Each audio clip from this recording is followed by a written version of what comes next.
지난주에 우리는 주님의 재림과 관련하여 이런 말씀을 나눴습니다. 성경 속의 사실들을 의심하는 신학자와 설교자와 목회자와 성도들이 점점 늘어나고 있다. 이 현상은 자유주의 신학의 피해인데 이것을 엄하게 우리는 무섭게 생각해야 하고 기억하셔야 됩니다. 우리에게는 기적일지 모르나 하나님께는 지극히 일상적인 상식일 뿐입니다. 하나님이 하늘에서 불을 못 내리겠습니까? 하나님이 한 사람을 소금기둥으로 못 만들겠습니까?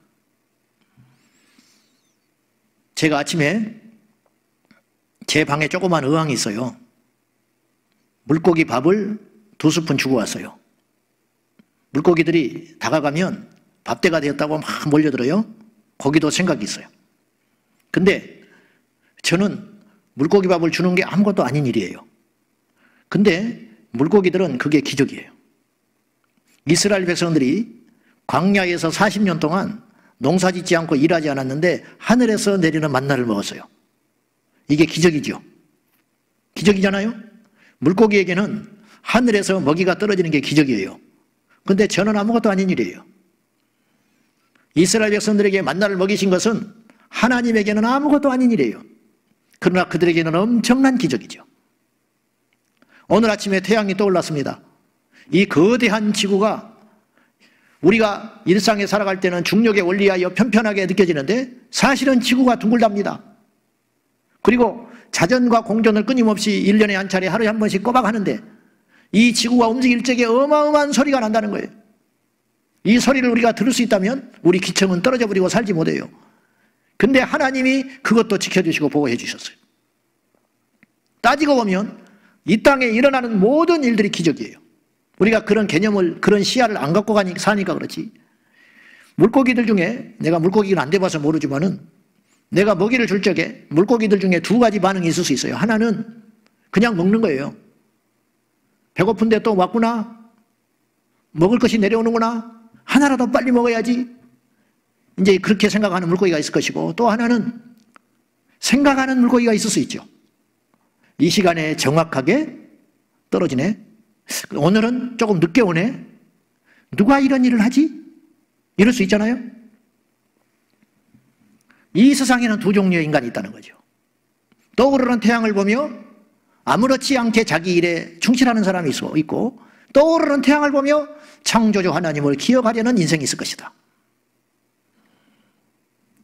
무슨 말씀을 드리려고 하냐면 오늘의 주제는 예수님의 재림인데 예수님이 재림이 일어날 때에 앞뒤 전으로 기적이 일어나요. 그래서 사람들이 잘 안 믿으려고 해요. 주님의 재림과 관련하여 우리 성도들은 세상 사람들보다는 정확히 알고 있어야 돼요. 전문가까지는 돼야 돼요. 여러분, 예수님을 믿는데 우리가 천국에 갈 자라고 하는데 마지막 때에 우리의 스케줄을 모르면 되겠어요?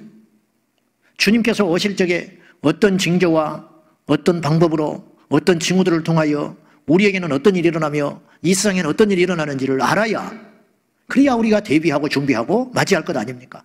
그걸 모르면 되겠어요? 근데 들어도 잊어버리고 관심이 없어요.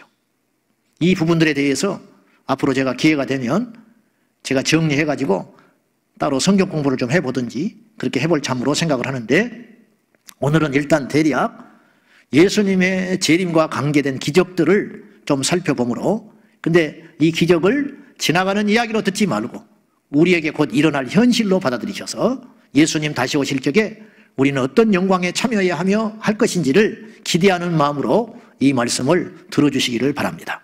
먼저 우리 예수님께서 재림하실 적에 기적이 일어나는데, 다시 이야기하지만 우리에게는 기적이에요.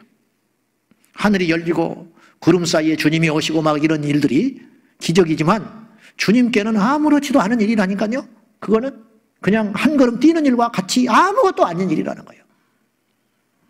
자, 우리 주님 재림하실 적에 먼저 일어날 일, 첫째, 먼저 주 안에서 죽은 자들, 성경에서는 자는 자들이라고 표현을 했는데 이 잠자는 자들이 부활한다. 14절 말씀입니다. 자, 시작. 우리가 예수께서 죽으셨다가 다시 살아나심을 믿을진대 이와 같이 예수 안에서 자는 자들도 하나님이 그와 함께 데리고 오시리라. 너희들이 예수님이 부활했다는 걸 믿지 않느냐? 믿는다.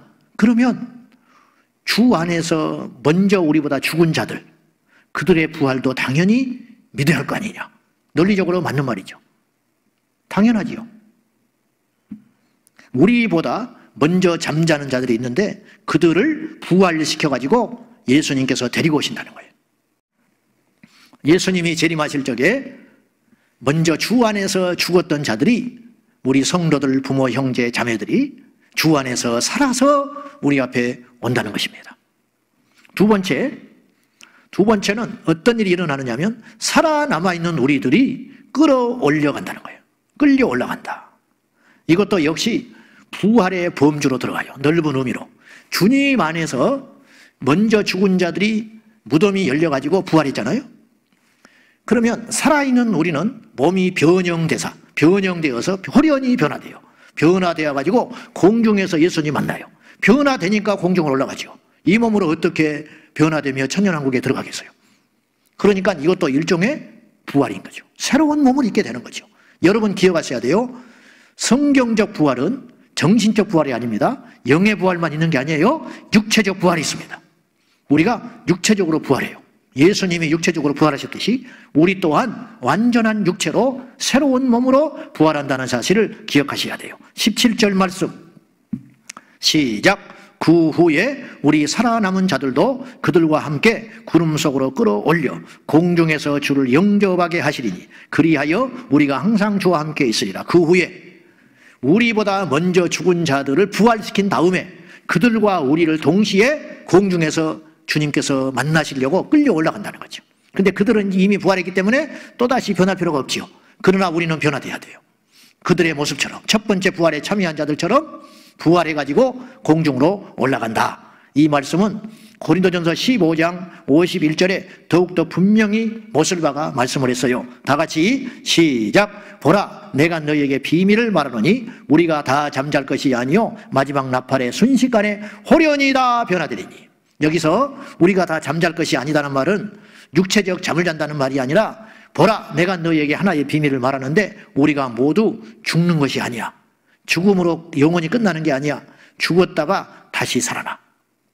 그래서 마지막 나팔 불 때, 이것도 마지막 나팔이라는 말도 굉장히 의미 있는 말이에요. 마지막 나팔이라고 하는 표현은 요한계시록에 보면 7 나팔이 나옵니다. 7 나팔이 나오는데 7번째 나팔 불 때에 천사들의 나팔 소리와 함께 주님이 공중에서 오신다고 했잖아요. 그러니까 다 연관이 있는 거죠. 마태복음 24장에 보면 하늘이 열리고 구름 사이에 구름을 타시고 나팔 소리와 함께 천사들의 호령과 함께 주님이 공중에서 등장하시거든요. 이 이야기는 사도 요한이 마지막 7번째 나팔로 또 표현을 한 거예요. 이게 다 연관이 있는 이야기예요. 각기 퍼즐처럼 흩어져 있지만 이것을 모아보면 하나가 완성체가 되는 거죠. 이게 성경의 이야기예요. 자, 그래서 계시록 20장 8절을 한번 보셔야 됩니다. 계시록 20장 8절 시작. 이 첫째 부활에 참여하는 자들은 복이 있고 거룩하도다. 둘째 사망이 그들을 다스리는 권세가 없고 도리어 그들이 하나님과 그리스도의 제사장이 되어 1000년 동안 그리스도와 더불어 왕노릇하리라. 첫째 부활이 있고 둘째 부활이 있어요. 여러분, 첫째 부활이라는 말은 둘째 부활이 있으니까 첫째 부활이라는 표현을 쓴 거예요. 부활이 우리 인생들에게 한 번만 있다면 부활 그러면 끝이에요. 근데 왜 첫째 부활이라는 표현을 사도 요한이 썼냐면 두 번째 부활을 염두에 두고 첫째 부활을 언급한 거예요. 그러면 첫째 부활은 무엇이냐면 아까도 말한 것처럼 주님 오실 적에 잠자는 자들이 깨어난다고 그랬죠. 이것이 첫째 부활이에요. 우리 살아서 지상에서 주님을 보는 자들이 있다고 그랬어요. 이들이 들림받을 성도들이 만약에 지금 우리 예수님 오신다면, 제가 믿음이 있다면 제가 변화되겠죠. 이게 첫째 부활에 참여하는 거예요. 넓은 의미로. 성도의 변화도, 성도의 휴거도 넓은 범주로 부활에 들어가는 거예요. 변했으니까. 그러면 첫째 부활에 참여하는 자는 복이 있다고 그랬어요. 그 이유가 뭐냐면 둘째 사망에 참여하지 않기 때문에 복이 있다. 성도들의 부활, 그리고 살아있는 성도들의 부활, 이게 첫째 부활에 참여하는 자는 왜 둘째 사망에 들어가지 않는 복을 누리게 되냐면 두 번째 부활하는 자들이 있어요. 두 번째 살아난 자는 지옥에 가기 위하여 주님께서 백보자 심판을 위해서 억지로 살려낸 자들이기 때문에 지옥에 갈 자들로 저주받을 자예요. 그래서 자, 계시록 20장 13절 시작. 바다가 그 가운데에서 죽은 자들을 내주고 또 사망과 음부도 그 가운데에서 죽은 자들을 내주매 각 사람이 자기 행위대로 심판을 받고, 여기서 보면 바다에서 죽은 자들, 그러면 땅에서 죽은 자들은 더 많겠죠. 그럼 땅에서 죽은 자들을 또 살려내준다 그런 뜻이에요. 그 다음에 중요한 말이 있는데 사망과 음부가 뭡니까? 지옥의 사촌이거든요.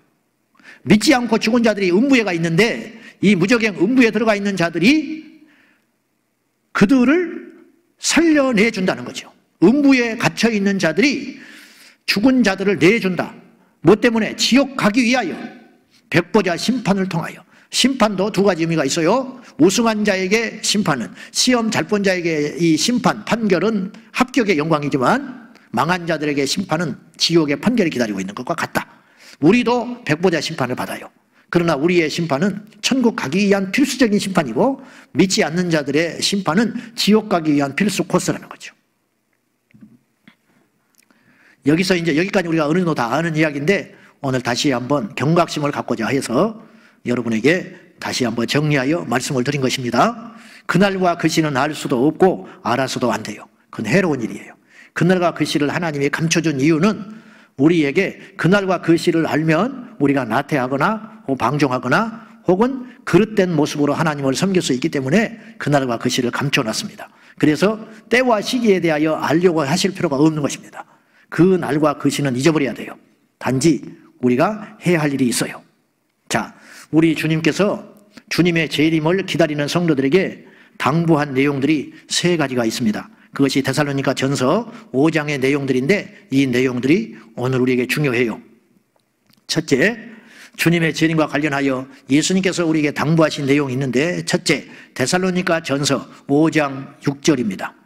시작. 그러므로 우리는 다른 이들과 같이 자지 말고 오직 깨어 정신을 차릴지라.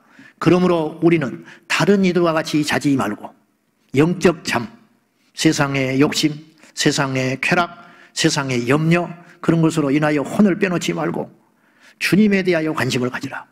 너의 미래에 대하여 관심을 가지라. 노후에 대한 관심이 아니라 진정한 미래, 죽은 다음에 어떻게 될 것인지 이것에 대한 관심을 가지고 깨어 있어라.